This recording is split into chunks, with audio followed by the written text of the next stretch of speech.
Deyirlər, xanım Rüqəyyənin qəbri ətrafında yəhudilər yaşayırdı, qeyri-müsəlmanlar yaşayırdı. Genişləndirmək istədilər xanım Rüqəyyənin qəbrini. Pul verib alırdılar.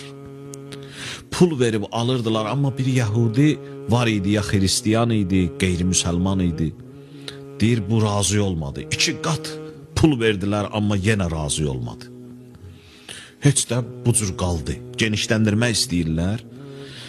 Axırda deyir, bu kişinin həyat yoldaşı hamilə olur, uşaq dünyaya gətirmək istəyir. Deyir, aparırlar həkimə. Həkim müayinə eləyir, yoldaşına qayıdır, deyir ki, hər ikisinin, həm ananın, həm körpənin canı xətərdədir. İkisi və yaxud da ikisindən biri dünyadan köçəcək. Deyir, mənim halım pərişan oldu. Gəldim deyir, üz tutdum xanım Rüqəyyənin hərəminə. Deyir, orada qayıtdım, dedim, xanım, mən bu işi gördüm. Sənin hərəmimi genişləndirəndə evimi, həyətimi vermədim, amma söz verirəm.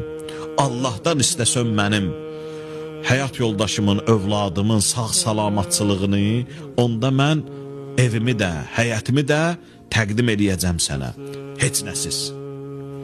Amma Allahdan istə mənim yoldaşıma, balama şəfa versin. Deyir, bu təvəssülü elədim, biraz qaldım, deyir, gəldim təzədən xəstəxanaya.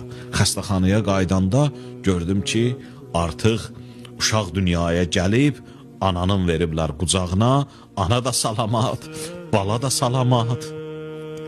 Deyir, baxdı mənə yoldaşım qayıtdı, dedi ki, kişi hardan gəlirsən? Dedim, heç işim var idi. Dedi, yox, sən Hüseynin qızını, Rüqəyyəni ziyarət eləməyə getmişdin. Dedim, hardan bildin? Deyir, mənə ağrılar ki gəldi, o ağrılar gələndə özümdən getdim, bihuş oldum. Gördüm, bir balaca qız uşağı gəldi. Məni qaldırdı, əlin çəkdi mənim kürəyimə, belimə, mənə qayıtdı, dedi ki, anacan, heç narahat olma, sənin və sənin dünyaya gələcək körpövün salamatçılığın Allahdan istəmişik.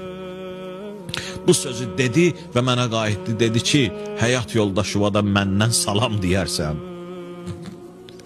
Ona deyərsən ki, dünyaya gələn oğlumun adı Hüseyn qoysun. Deyir, kişi, sən bura gəlməmişdən qabaq o balaca bala mənlə idi. Ondan deyir, evini, eşiyini, bütün hər şeyin müsəlman da olur, verir xanım Rüqəyyənin hərəminə. Xanım Rüqəyyə belə bir xanımdır.